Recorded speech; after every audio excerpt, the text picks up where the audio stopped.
live as if tomorrow is promised, as if the sky cannot burn. But what if the fuse has already been laid, and all it takes is one spark? Hello and welcome to Home Movie Nights, inside the Crypt of Nights. Tonight's pick is A House of Dynamite, the new edge-of-your-seat nuclear thriller by one of our favorite directors, Kathryn Bigelow. Yes, the Oscar winner who gave us great films like The Hurt Locker, Zero Dark 30, and even Point Break. This is her first feature since Detroit in 2017. That's a long layoff. I guess she wasn't happy with the reception that film got. The script is by Noah Oppenheim, the creator of Zero Day, and whose credits include Jackie the Divergent series Allegiant and The Maze Runner. He's a news vet turned screenwriter and executive producer, which explains why this thing feels ripped directly from a Situation Room. The film dropped on Netflix on October 24th after a short, limited release in theaters. And our recommendation is to buckle up. If your heart rate has a resting setting, it's about to lose it. So here's the backstory. Back in May 2024, Kathryn Bigelow popped up like, "Hey, remember me?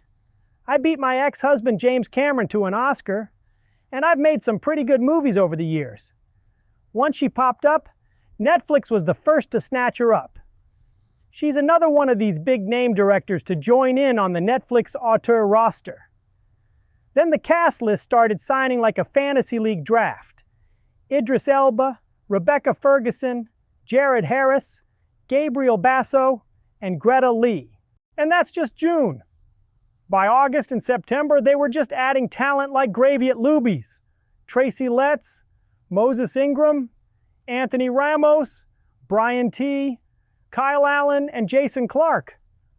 Bigelow just yelled out in Hollywood, "Raise your hand if you want to be in this movie, but only top talent may apply." Filming kicked off in Trenton, New Jersey. They wrapped and went into post before the year even flipped. Clean, efficient, truly professional. But was it enough? The story takes place over the course of one morning. A hypothetical morning where the world changes before anybody finishes their coffee. The film repeats this same timeline 3 times, each from a different vantage point inside the U.S. national security chain.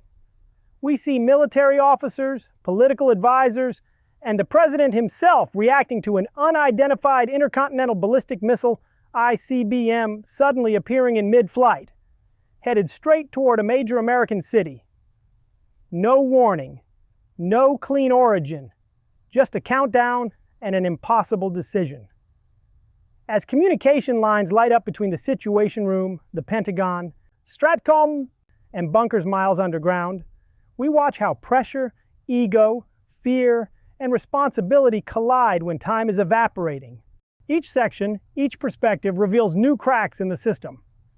One storyline focuses on the operators and analysts trying to track and stop the missile. Another follows the generals and strategists forced to recommend retaliation before knowing who fired first. And the third follows the president and his closest advisors as they weigh whether to respond, hesitate, or escalate into full-scale nuclear war.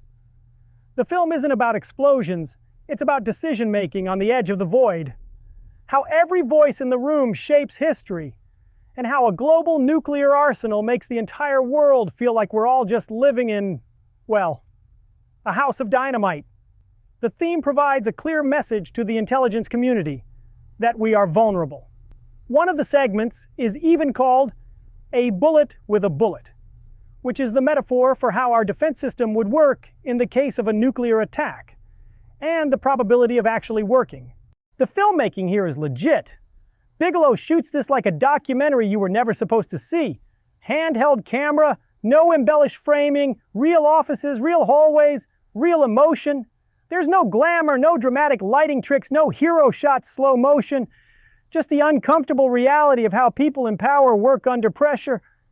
The cinematography by Barry Ackroyd is tight, reactive, almost anxious. You feel like the camera is trying to keep up with the moment because the characters barely can themselves. The editing by Kirk Baxter is just as sharp. Scenes cut fast, overlap, collide. The film is trying to simulate how a government is made of real people, and how they think and react in a crisis. Fast, fragmented, incomplete. It gives the movie this breathing down your neck tension that feels real. But here's the thing. This isn't a war movie. It's a pre-war movie. It's the drum roll, not the drum. There are no battle sequences, no explosions, no glory in conflict. It's all waiting, debating, strategizing, worrying, which is accurate, which is truthful, which is the point. But it also means the movie is kind of anticlimactic. The tension builds and builds and never fully detonates. And this is where the Netflix problem creeps in. The film feels a little undercooked, a little thin, like we're missing the third act where the emotional weight drops. It's good, it's thoughtful, it's important, but it also feels rushed, poor, with not enough depth. The cast is overall great, and they are very well directed, believable, real, and human. I especially love Ferguson, who keeps getting better by the second. I wasn't 100% sold on Idris Elba as the American president, especially since I just saw him as the Prime Minister of England in Heads of State, and he plays exactly the same character but with a slightly different accent. Overall is a very good movie, but I think this one would have benefited from a bigger budget. A nuclear movie without an actual nuclear blast, for me, it just doesn't work. Thank you so much for tuning in, and please keep watching The Crypt of Nights.